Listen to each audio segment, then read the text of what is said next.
Hi everyone, it's Kelly here. Welcome to my channel if this is your first time. Welcome back if you've been before. Lovely to have you either way.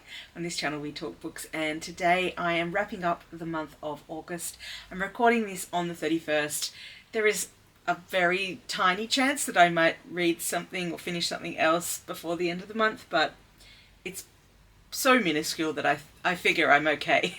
Okay to film and to get this uploaded and out to you all. If you were here last month for my wrap up, you will know that I had a bit of a reading slump in the month of July, and then right at the end of the month I got myself back into reading by reading a few sort of easy win books I knew I was going to like, books that were very short, graphic novels, etc, etc. So this month my job for myself was to really capitalize on that momentum and kind of keep moving along.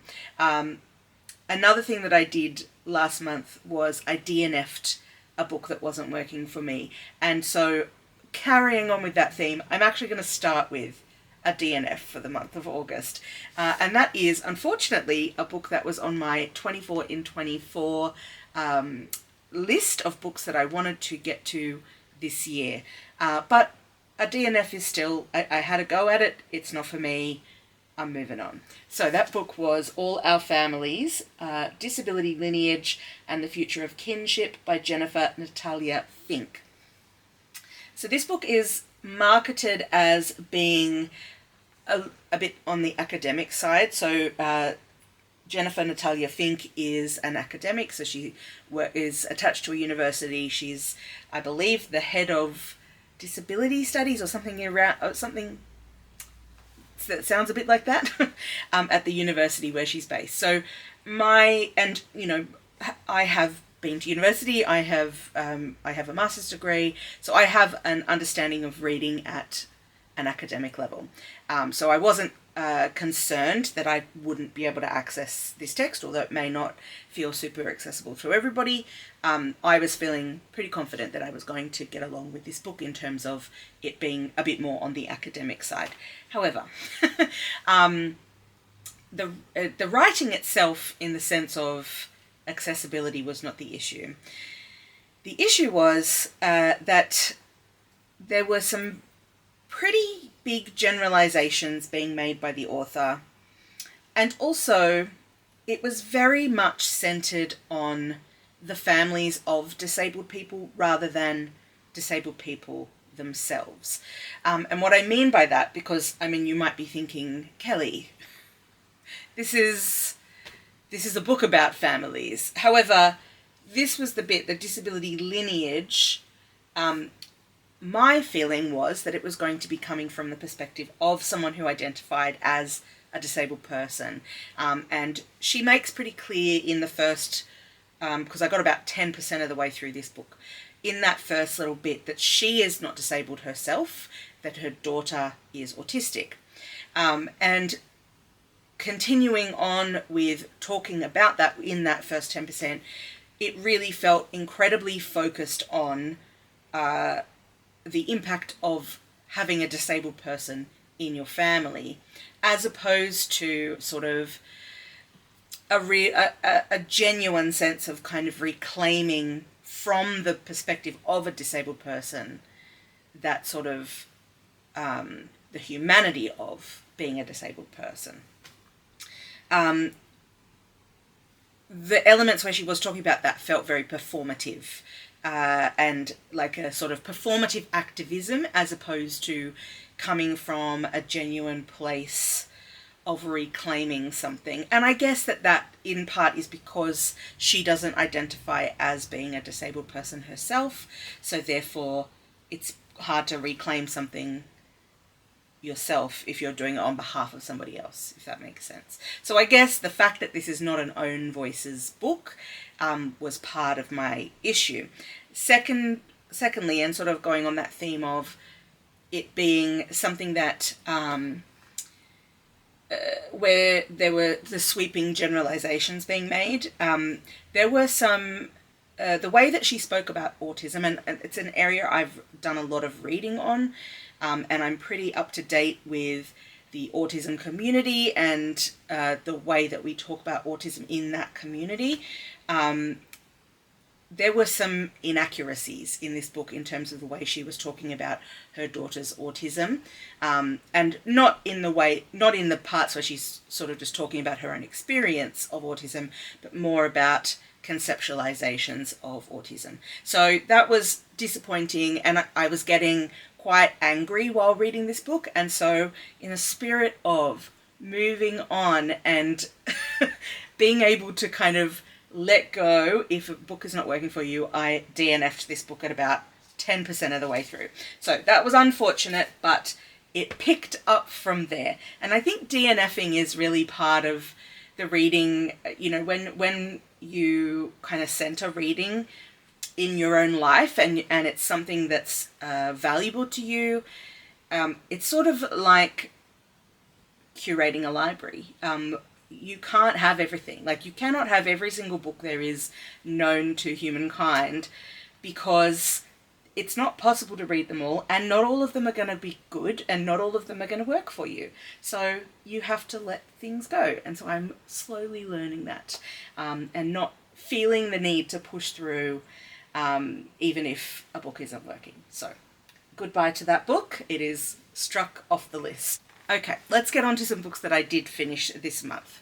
The first one that I finished this month is this one, A Land Without Jasmine by Wajdi Al-Ahdal. I apologise if I've said that wrong. I probably have.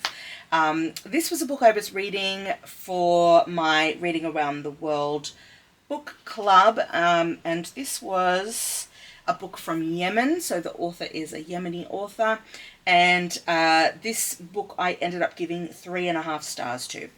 So this is a book about a girl called Jasmine, who is an intelligent, beautiful young woman in Yemen, and she ends up going missing, and that happens really early on in the book. So the first chapter of the book is from her perspective right before she goes missing, and then each subsequent chapter is told from somebody else's point of view. So it's sort of a little bit of a mystery, and it's kind of looking at, you know, what happened to her.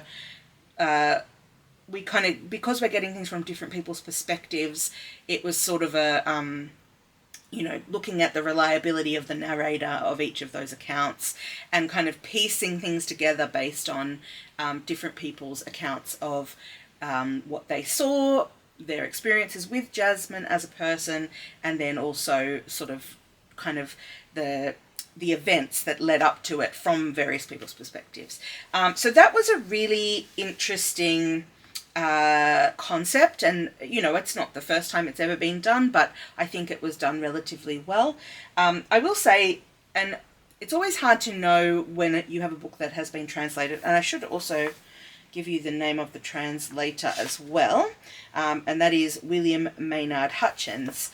It's always hard to know when you have a book that has been translated where there are language issues in the book, whether it is the translator or the original text that is to blame for those things. And I would say for the most part this was a very compelling book to read, but at the beginning of each chapter, where we kind of get the introduction to each character, felt a little bit stilted and a bit like a high schooler writing a play. Like, it was sort of like, hi, my name's blah, and I know Jasmine because da da da da. Like, it sort of felt that sort of vibe as I was reading through. So it was a little clunky, let's just say. But then as you got into the chapter, you got into the head of the character a little bit more, and it worked fine. And overall, I did find this a very intriguing and compelling novel to read. The ending, the what happened to Jasmine part of it, I won't spoil, but it was unexpected for me. I was not anticipating where it was heading. Now, the only thing I will say about this book, and I think I said at the beginning, I gave this 3.5 stars, so this was a relatively enjoyable read for me, is that there's some graphic content in here, both violence and sexual. I don't know why. Sexual. Some graphic content in here, which some of it was a little bit questionable in the sense of its necessity and also the perspective and understanding of the author in writing that kind of content.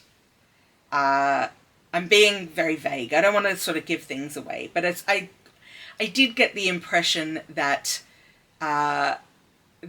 it was almost as if it was written by somebody who didn't really understand how women, in particular, what is enjoyable about a sexual encounter for a woman. Let's just leave it there. That's what came across to me. Anyway, so there were sort of bits of it that didn't quite work for me, but overall, I'm glad that I read this book and it was a really compelling read. So that was my first tick this month in terms of books that I finished. The next book I read was a poetry collection called The Body Country by Susie Anderson. If you saw my mid-year, no, would it have been my mid-year freakout tag? It might have been. I said that this was the most beautiful book that I had acquired this year. And because I had it out, I was like, maybe I'll pick this up. I was in the mood to pick it up. So this book is a collection of poems from a new to me poet, Susie Anderson. She is an Aboriginal Australian poet, and there were some really interesting themes about country and how a person is country as well, which is something I hadn't sort of thought about before. So just in the sense of your connection to country is the fact that you are also country as well, like you're part of what that is. As an Aboriginal person. So that was a really interesting concept for me. I'm really glad to have finally picked this one up. It's one that's sort of been sitting on, it's been taunting me a little bit. So I was glad to have that. So yeah, there were some poems that were quite profound, others that were, as in any poetry collection. I mean, it's very rare to read through a whole poetry collection and really connect with every single poem. But yeah, I thought this was a really solid collection and I gave it 4 stars. Okay, the next book that I finished was a graphic novel. Again, this is one that I got last year, I believe, and it is also a really beautiful cover. It's called In Limbo by Deb JJ Lee, who is a Korean American, I want to say. Yes, I think she's Korean American. And this is a little bit of a memoir. I don't know how accurate to life. I don't know if it's more like autofiction or if it is straight memoir. But this is Deb Lee recounting their experience of growing up sort of between two cultures and trying to live up to the expectations of their parents at the same time as, forging their own path ahead, which was a really interesting sort of concept. The art is really beautiful. So they've done a really great job. I don't know if you can see that. A really great job of the art. It's also printed in, it's almost like a sort of indigo blue ink as opposed to black on the white pages. And that was really, I liked that. The softness of it was really nice. So yeah, this was a very poignant graphic memoir with beautiful art. And the author does not hold back in exploring the darkness, and I'm sure many people will relate to what is expressed and plumbed here. Especially, I would say, young adults. I think that's definitely the target market for this, because it is a kind of a coming of age. It's when they're at high school. And And yeah, so I think if I were a young person, which I am definitely not, this would be more, I probably would have connected with it more. But I gave this 4 stars. I will give you a content warning. There is a suicide attempt in this book. And this definitely is looking at a lot of different themes within the sort of the realm of being a Korean American, like a Korean immigrant to the USA. So it's about family dynamics, about friendship, about mental health challenges, and so on. So yeah, it was really great. I do recommend this graphic novel, and I'm glad that I've gotten that one off my TBR. All right, the next one that I read was a chunky one, and that is Jane Eyre by Charlotte Brontë. I would say this is a Gothic literature, a classic in the Gothic style. And as it's a classic, I won't go through the synopsis of it because I think it's the kind of thing that we all kind of have at least a vague idea of what the book is about. But I mean, very broadly, we have a young girl called Jane who is orphaned at a young age. She goes to live with her aunt and uncle. Then her uncle, who is her biological relative, dies. This all happens very early on. And she's left in the care of an aunt who really resents her presence. And so they have issues.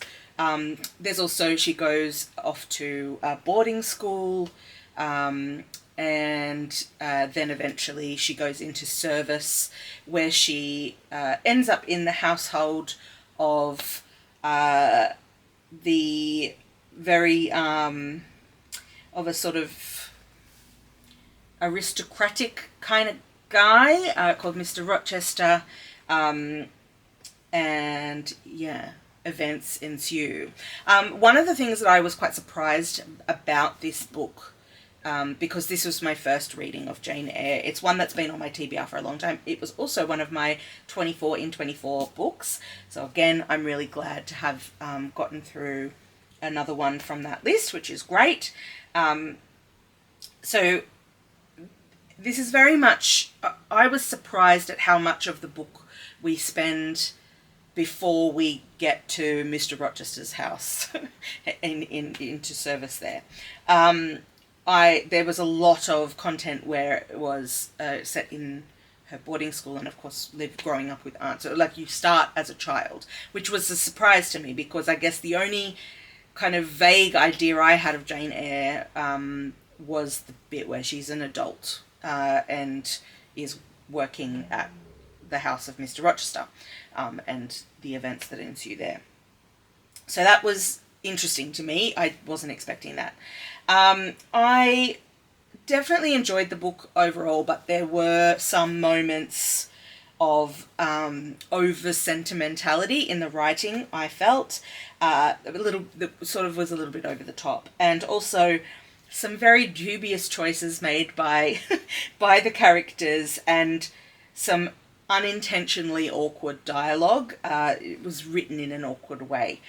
So yeah, and of course not to mention racism, classism, the other like of its time type elements that are in there, which, you know, because it is of its time, you can forgive those things, but when there's other aspects to it, it, you know, makes it a little bit harder harder to kind of look past the stuff that is the more of its time stuff.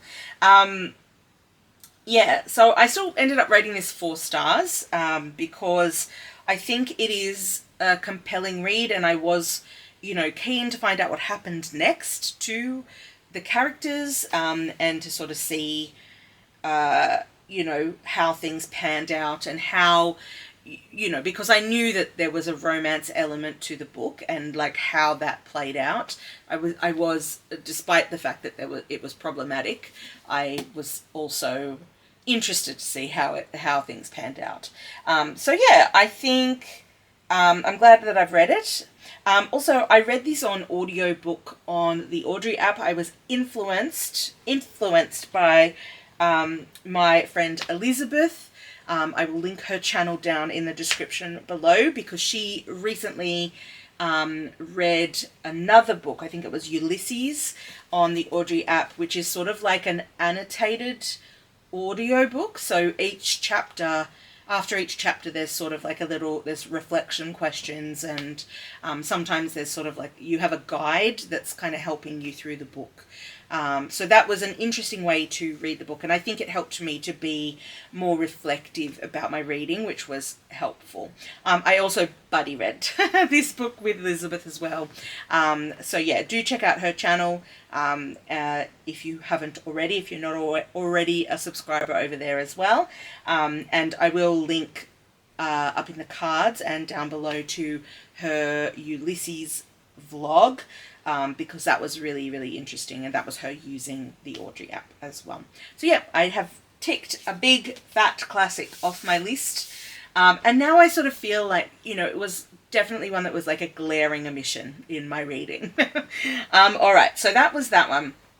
I followed that up with something a bit lighter, and that is a middle grade graphic novel that has also been on my shelf for a little while, and that is Cici's Journal by Joris Chamblain and Aurélie Neyret. I apologise if I've said those names incorrectly. So this is definitely middle grade, because Cici is a precocious tween, I would say, who loves a mystery. She loves a mystery, and in the first story, so there's actually 2 stories in this book, she follows a mysterious older gentleman who is bringing paint through the woods nearby to where she lives. And in the second story, she follows an old lady who gets on the same bus once a week carrying the same book. So obviously this girl is fascinated with old people doing quirky stuff. It was cutesy, it was wholesome, there were some extremely implausible situations thrown in the mix there as well. The illustrations were absolutely beautiful, but it was also quite sentimental, which sometimes middle grade can be. And again, I'm not the target audience of a middle grade book, so, you know, take my review with a grain of salt, but I'm not someone who kind of gravitates towards the more sentimental side of these things. So it also lacked a bit of flow. I felt it was jumping around all over the place, including as each story was wrapping up, it would jump like really quickly through the ending and then kind of give you, oh, you know, this is like a year later, and it's like, it just felt a bit weird. So I think if you were a younger person, you'd probably forgive all of those things pretty easily. But yeah, I gave this one 3 stars. It was very readable, but not something that I would highly recommend. It was just okay for me.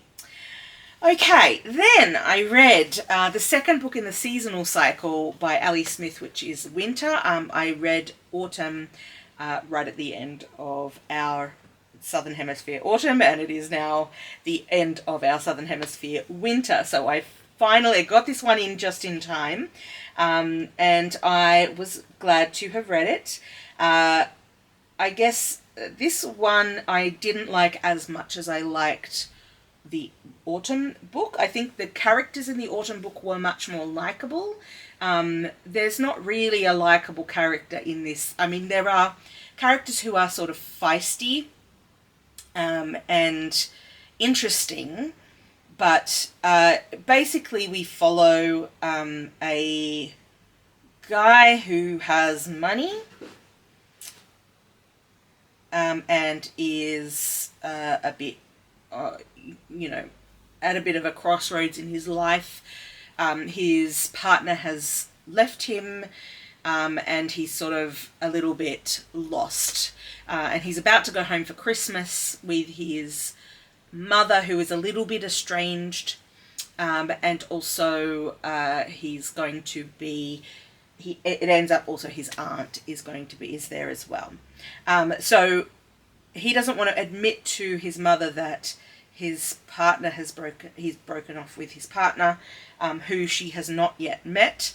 So he, on a whim, pays a rando stranger that he meets in the street to pretend to be his partner for the holidays, and so to, you know, stay with the family in the big old mansion that they own, and sort of events ensue from there. So yeah, I think the writing is engaging, and sometimes you know, the banter between characters is, I think, definitely a massive strength of Ali Smith. This being only the second book of hers that I've read, but it was similar in Autumn. There was really great banter. So I think that's definitely a strength. There are some things that are unresolved in the book which felt frustrating for me. So for example, right at the beginning of the book, the mother seems to be hallucinating, but it was unclear whether she actually was hallucinating or if it was a sort of magical realism element that was never felt resolved for me. I didn't really know what was going on, and also then we just kind of, that element kind of shifts and disappears a little bit. So yeah, it was a bit odd in that way. And I guess in a similar way in Autumn, things are kind of revealed as the book goes on. So it's a little bit confusing at the beginning, and then it gets a little clearer as you go along. You start to connect the dots between what's happening, and you learn a little bit more about each of the characters. I would say also another thing that was a little bit frustrating was the strained relationships between the characters. It does shift over the course of the book, but it doesn't feel as resolved as I would have liked by the end. So yeah, it wasn't as satisfying as it could have been. The writing is good, but I didn't connect with the characters in this book in the way that I would have liked. So I gave this one 3.5 stars, and I definitely am going to continue with the cycle. I've got spring and summer to go. But yeah, it was just okay. But that's okay. It is what it is. All right, and the last book that I read in the month of August was another middle grade. This one is Magnolia Wu Unfolds It All by Chanel Miller. Chanel Miller is the author of Know My Name, which was an autobiography that I read last year or the year before perhaps, and that was a 5-star read for me. And when I found out that she had put out a children's book, a sort of middle grade book, I immediately ordered it. I was so excited, and I was not disappointed. Her writing in Know My Name is phenomenal. This is an incredibly different topic to Know My Name, because Know My Name is her memoir of being sexually assaulted, and it was a brilliant but very sad book to read. This was definitely much more of a wholesome vibe, and the characters are quite delightful. And we follow Magnolia Wu, who is a Chinese-American girl, and she lives with her parents in New York, and her family own a laundromat. And we sort of, in the orientation to the characters, we kind of get to see that Magnolia sort of has mixed feelings about things that are happening within her family, and is sort of, there's a boy at school that teases her about her family's business, and yeah, it's sort of kid problem stuff, like with a bit of racism mixed in to the mix as well. And she doesn't have that many friends, but she early on in the book meets another little girl whose name I have forgotten. Iris is her name, and I believe she's a Vietnamese American. And they end up hitting it off and becoming fast friends. And one of what they end up doing is, so at the laundromat, as happens when you're doing laundry, sometimes you lose a sock. And Magnolia has been putting them all onto a pin board, all of the lost socks that she finds at the laundromat. And she and Iris end up becoming sock detectives, and they try to find the owners of all of these missing socks and reunite them. And it's a really cute story. It's very wholesome, as I said, and I thought the way that this book touched on the racism elements was really thoughtful and very kid-friendly, and the message that you get at the end really is that everybody has layers to them, even people who appear to be, you know, mean or have it all together, or, you know, all of those things. There's layers to people's lives that we don't always see, and that really shines through at the end. Highly, highly recommend this one, especially for middle grade kids, for young kids who are in primary school, and I gave it 4.5 stars. Apologies if the camera has in any way moved. My battery died.